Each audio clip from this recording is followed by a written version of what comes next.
Hello, hello. Alors aujourd'hui, j'aimerais vous parler des inquiétudes, de l'inquiétude. Qu'est-ce que c'est un cœur qui s'inquiète, un cœur qui s'agite?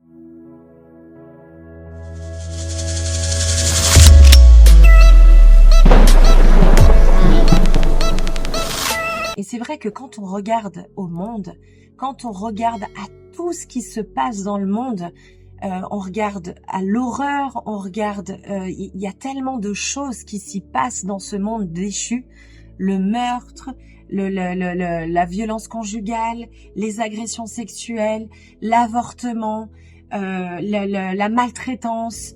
Il y a tellement des séparations, des divorces, bref, on est assailli de mauvaises nouvelles, surtout dans les médias, surtout dans les réseaux sociaux, surtout aux informations. Et c'est vrai que si on s'arrête à juste regarder ça, à être exposé à l'horreur en fait, on peut vite se fatiguer. Et qu'est-ce qui se passe? On commence à rentrer dans des formes d'inquiétude, d'oppression et d'agitation. Et le problème en fait, c'est que qu'est-ce qui se passe? C'est qu'après, eh bien, on va perdre notre paix. Est-ce que je suis en train de dire qu'il ne faut pas regarder, qu'il ne faut pas venir aider ce monde déchu? Bien sûr que oui, c'est que la ligne, elle est très fine. Et moi, j'aimerais vous ramener à ce que Jésus dit. J'aimerais vous ramener pour pouvoir garder votre cœur, pour que votre cœur et votre paix soient protégés et soient gardés. Très important pour un chrétien d'être équilibré et de garder son cœur. Ça ne veut pas dire d'être égoïste. Non, non, non, non, non. Ça veut dire de garder son cœur. Garder la paix que Dieu nous a donnée. Parce que Jésus dit, je vous donne ma paix.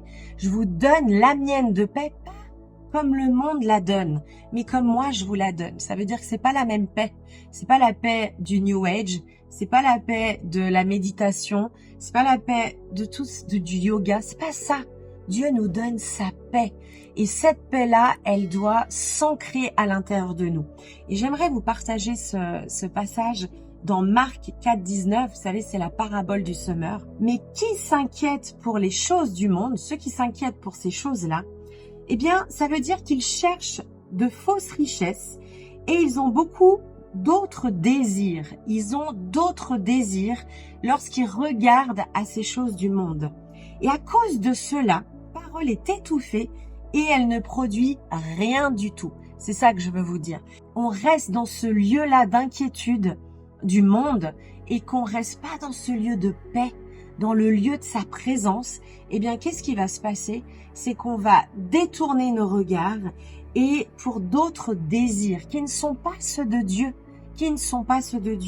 Mais si on garde sa parole, si on reste dans sa présence, si on reste au creux de sa parole, eh bien, ces choses-là ne vont pas être étouffées. Ça veut dire que sa parole, ce qu'il a à nous dire, ne sera pas étouffé et ce lieu de paix ne sera pas étouffé.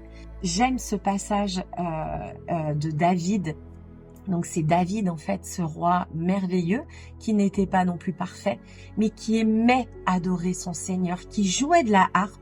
Et en fait, ce qui s'est passé, c'est qu'à un moment donné, il s'est rendu compte qu'en jouant de la harpe, en sortant le son que Dieu lui donnait, ça venait apaiser l'âme de Saul. Ça, en d'autres termes, ça venait faire taire les esprits qui s'agitaient dans l'âme, dans l'être de Saul.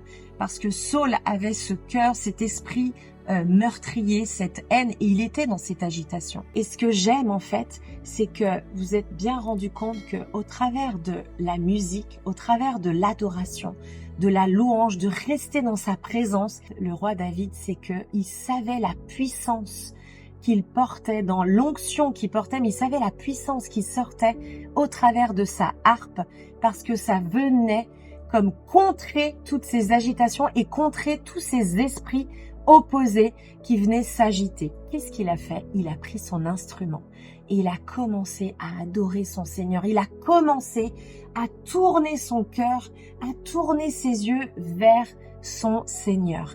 Et c'est ce que je vous invite à faire. Si tu te sens agité, eh bien, je t'invite à revenir dans sa présence, de revenir dans cette paix-là. La Bible dit que, c'est Jésus qui le dit, mon fardeau est doux et léger. Donc même si tu es appelé à faire des œuvres magnifiques, d'aller aider les pauvres, d'aller aider tous ces petits-enfants, bref, même si tu es appelé dans ces œuvres-là, Jésus te dit, ça, c'est mon fardeau. Donc tu n'as pas à le porter.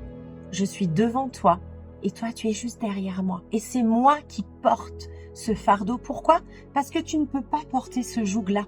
Tu ne peux pas le faire par tes propres forces parce que sinon tu vas en mourir.